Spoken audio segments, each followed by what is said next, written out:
Hello again. Today we will be making a dragon. Oh, but guess what this dragon does? You pull the tail and it flaps. Woo! Look at that. Almost like a bat, except this is a dragon. We got a little cool dragon head with a little horn on the back of its head. You simply hold the neck, pull the tail, and look, it flaps. Today we'll be making the flapping dragon, and you'll be surprised to hear that this is actually based off of the crane base. Like if you know how to make a crane or learned how to make a crane from my previous video, this basically uses the same base to be created. So let's get started. Today we will be doing the flapping dragon.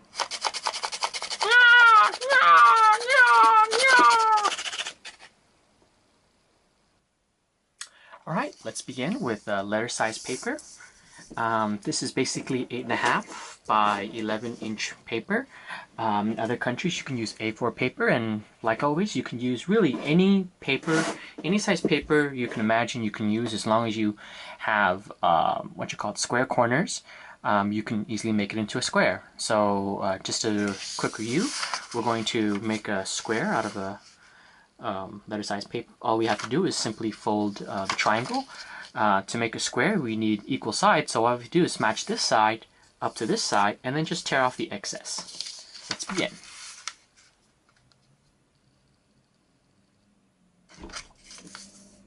There we go. And remember to always fold a perfect line or a straight fold.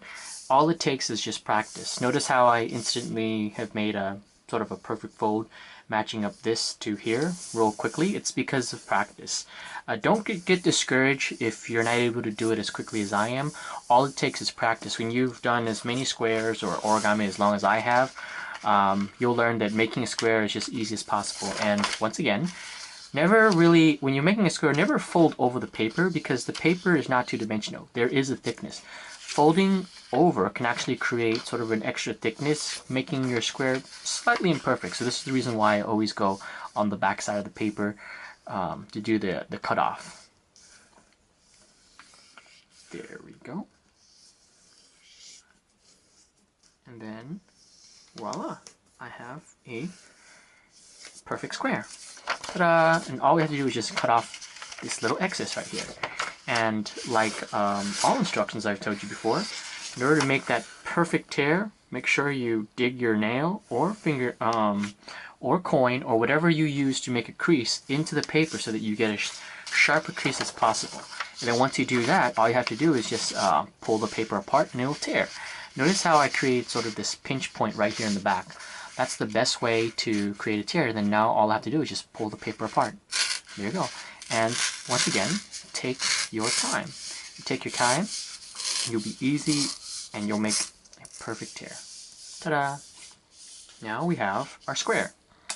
And like all the techniques of all my origami, I always teach people, always use the pre-folded method. Always pre-crease, because if you double fold over each other, it makes it more difficult. As I explained in my last example, the normal way to actually create the bird base is to actually take the paper, then flip it over right here, and then flip this over like this, and then you actually create. The only problem with it is you're literally matching up a bunch of different layers at once. No, you don't want to do it that way. You want to just do it one by one, like I've showed you. So this part right, this corner to corner is valley, and then once again you do it the other corners like so. Then fold it, flip it over, and then on the side that has the mountain, not the side that has the valley. Notice how in this method it's everything's sort of a valley. Well, we want to go to flip it over so it sort of looks like a mountain fold. Remember, valley fold, mountain fold. It's always based off your perspective. What we do is we then fold it two corners to two corners like this. We call this hamburger fold, as it was instructed to me by this other lady who teaches kids to origami. You do it twice to both ways. Now when you get to the second fold, to get to the Waterbomb base, look how easy it is. All you have to do is just take this end and the opposite end and then just put it together, and you instantly get Waterbomb base without any any struggle. You didn't have to like sort of match it and fold it and compress it. You can instantly get to the Waterbomb base. That's why I always encourage people when they do origami, pre-crease. Now, now we're going to get to the Waterbomb base, and like I showed you with the crane, I'm going to do the exact same thing here. I'm going to show you in the front how you can do it traditionally. And when you do it traditionally, you'll get a slight amount of error, but a lot of the crane-based models are very forgiving. So in this model, I'll just show you in the front. We'll do it in the traditional method, which is you simply take the flap that's open and then fold it towards the middle. So I'll just see how you have the shadow right here. This is the middle. Here's the flap. You simply fold this end towards the middle. You do the same to both sides. Then afterwards, you would basically do the same to the back, but before you do that, all you have to do is open the mouth and then tuck in the cheek. As I said before, open the flap and then just tuck in the cheek. And then notice how this fold right here was a valley fold. Well, you have to reverse it and make it a valley fold. And then once you're done, crease, fold back up, and crease back down. Now, my method, which I always employ for doing most of my origami, no matter how small or how big, is to basically do the pre-creases while the paper is flat. Notice that the Waterbomb base, if you look at it from the top version versus the bottom version. Now right here, this fold right here was double folded, you know? When it was in this position right here, it was basically double folded. Well, that creates a bit of inaccuracy. Well, what if I just manually hand folded it? So that's what I'll do. I'll create the folds here, here, here, and here, just like it is on the top. So I'll simply just match my paper up like this. And I don't go all the way, I just go to this line right here. This crease is just your indicator to tell you when to stop. And then you do the same all four sides. Now, this method, you know, you take a little extra time, but what it does is it saves you effort in terms of being very accurate, you know, because usually whenever you take your time on anything, you can do it in the best possible way. Now, if you're speed doing origami and doing, you know, 1,000 cranes or 1,000 lilies or 1,000 flapping dragons, you probably should do it the other traditional method because, you know, it's much faster and it will work no matter what. But it's a good practice to do it the traditional way that I'm doing, so, or I'm sorry, the unorthodox way, the pre-creased way, so this way your folds become as accurate as possible. And so I've already assembled the back. Now watch as I do this side right here. Notice how when I pull the mouth open, notice how this is already a mountain fold. See that? It's already a mountain fold, which makes it easier to just tuck in. You do the same to both sides. And there it is. And then fold it up, and then fold it back down. Alright, now I'm going to teach you another important technique. This is called the sink method. Now, for a lot of the crane-based origami, you're only going to need to sink it here. But in other origami, you may have to sink it like right here, or different sides. I'm going to show you how to do it traditionally, and then I'm going to show, well, no, first I'm going to show you how I do it. I actually create my sink fold and how much easier it is compared to the traditional method. So the way that I do it is I actually like to open it up. Open it up. Oops, wait. Before I do that, notice how when I open it up, see how there's a fold here and here, but not here. Well, in order to fix that, all I have to do is just flip one over to the right, or sorry, to the left, flip it over, flip one layer over to the left, and then simply flip that layer up and then down, thereby creating that crease, and do the same to the exact back, like so. Now once you do that, you can open it up, and notice how we have a square already in the middle of our rotated square in the middle of our square. What we'll do is then pinch this square. It's already a valley fold. So if you're on the opposite side, and it looks like a sort of a valley, as you can see from here when I do the shadow. If it looks like it's coming out to a valley, you're on the wrong side. Flip it over and actually pinch it so that the mountain just pops up. And then what you're going to do is you're going to align this to the middle. And what you would do is you do this 4 times.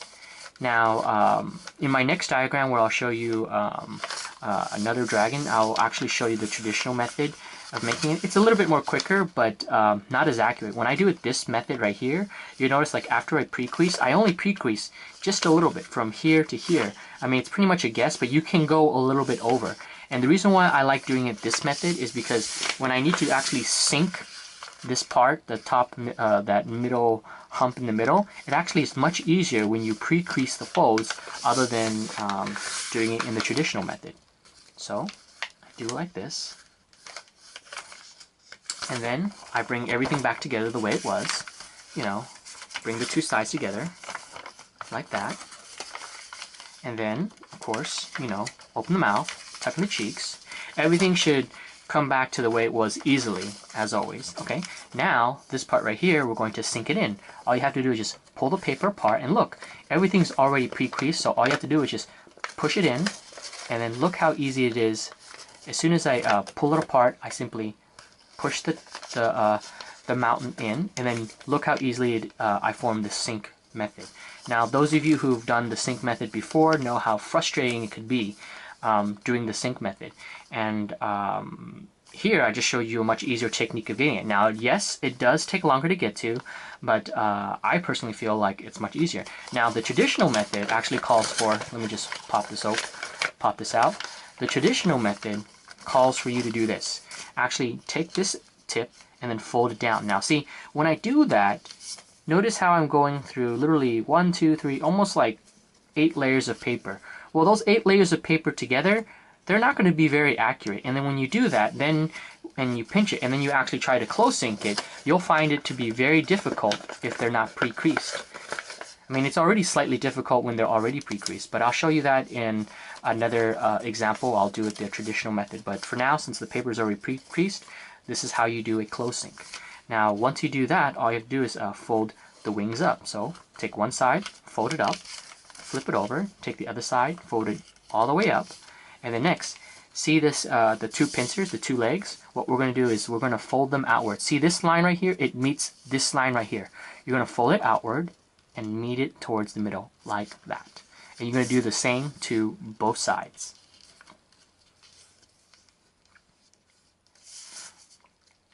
And then next, what you're going to do is you're going to open it up, and then just like before what we did with the crane to form the neck and the head, we're going to do the exact same thing. We open it up, and then just pull this through and reverse fold it so that we form the sort of the head and the neck. And you'll notice that this is extremely similar to the crane, except there's slight differences to actually turn this into a flapping dragon. You do obviously the same to both the front and the back. Next, what you're going to do is you're going to actually narrow the tail and the tail and the head, and you do that by simply basically making this angle smaller by folding it in half. You take this end and then you match it up with this line right here. You do the same to both sides. Alright. Now, in this next step, you have to pick a side that's the tail, the head. Again, it doesn't really matter which side you pick, as long as you do it the same to both sides, front and back. So for this side, so for the right side right here, on the right side, I'm actually going to make it into the tail. What you do is you open it up, and then you push this through. Notice how I'm doing this? Open and reverse fold, and then push it through. And you only need to do this on one side. You can actually do it to both the head and the back, but generally speaking, in terms of saving time or whatever, it's okay to just do it with one side. So what I'm going to do is then flip this over, same side, and then just open it up and then push it through. There you go. And then if we look at it, notice how it's the same on just one side. See how the tail is on the same on each side. Now, I want to just turn it around and actually focus on the head. To create the head, what we'll do is we'll fold this upward. Now, notice how where I start my angle. I basically start my angle and make sure that this line does not go past this little tip right here, like that. Fold upward and then pinch. This is really a matter of guessing. There's no really wrong or right way of doing it, but if you do it this way, you can actually go over the paper and prevent your dragon from flapping. This is the reason why you want your wings to basically open up, and in order for them to open up fully, you have to make sure that this line does not pass this one. Now you can go straight up like this. I like to do mine sort of at an angle like that. Once you do that, fold it back down, and then just like like how we made the crane head, we just simply reverse it. We put our thumb in between the valley and sort of reverse it. So we turn it into a mountain. And then there it is. And then next, what we do is same thing like the crane, except we do it reverse. We put our finger right behind the neck where it's a valley, and then sort of pull it through. And then notice how we're creating the opposite, sort of a mountain. See how it just forms a mountain? There's that V, and then push it down, and then pinch it. Notice how I have a very long head. The reason why I have a very long head, you can actually make it a really short, but I make it a very long head so that this way I can go back up here and fold it directly back, like so, and then there it is. I have my dragon head. Now if you do this right, you can actually have a white stripe on your dragon head, which makes it look even cooler. Now next, what we're going to do is we're going to form the sort of the fan wings. And the best way to do that, this is, once again, this is just purely guessing. Basically, you're going to do a fan fold starting from this point. Sort of a fan fold, if you see how my fingers are creasing, a fan fold from this point. And what I like to do is I like to start really low. And remember, this is really guessing. You can basically make it symmetrical like this so that this line is parallel to this one, but I actually want to have more ridges in the wings. So I'm going to go a little bit far below down, like that. And I do the exact same to the bottom. And notice where my angle starts. My angle starts at the very back right here. I do it to both sides so that they are basically exactly the same and congruent. And then to go back up, remember all you have to do is always start the angle right at the very back and fold up. And then I see there's a line right here, sort of a fold line. Notice how when I pull this up, there's a shadow. I use this as a reference to just fold it back up. And again, repeat on the opposite side. There we go. And then we do it a few more times. We go back down. Notice, remember, my angle starts right here at the back. Down. Do the same to the back. And then one more time, going up. Remember, you repeat the same on both sides. Try and make it symmetrical as possible. Next, what you do is you sort of open up the wings like this on both sides. Now, what you do is you hold the bottom of the neck, right here in the area with the bottom of the neck. You hold that, and then you simply just pull the tail, and watch it flap. And then now you have a flapping dragon. See? It has a really cool sort of angle-like wings. You pull the tail, and it flaps. Well, I hope you enjoyed my origami, and have fun with it. Get lots and lots of practice. The more practice you have with this, hell, try making it out of a gum wrapper or try making it out of thick paper. Whatever you do, have fun with it. This may be a little bit more difficult to make flap if you made it out of tissue paper, so be warned. Very, very thin paper like newspaper, it'd be very hard to make the flapping dragon without tearing itself, because you could see right here at the bottom, notice how there's slight tearing. That may happen with tissue paper, but for the most part, like copy paper and thick paper, you'll be able to make the flapping dragon out of virtually any size. And there you go, you have a flapping dragon, so have fun with it. Off it goes. And always remember, fold to life, fold to paper.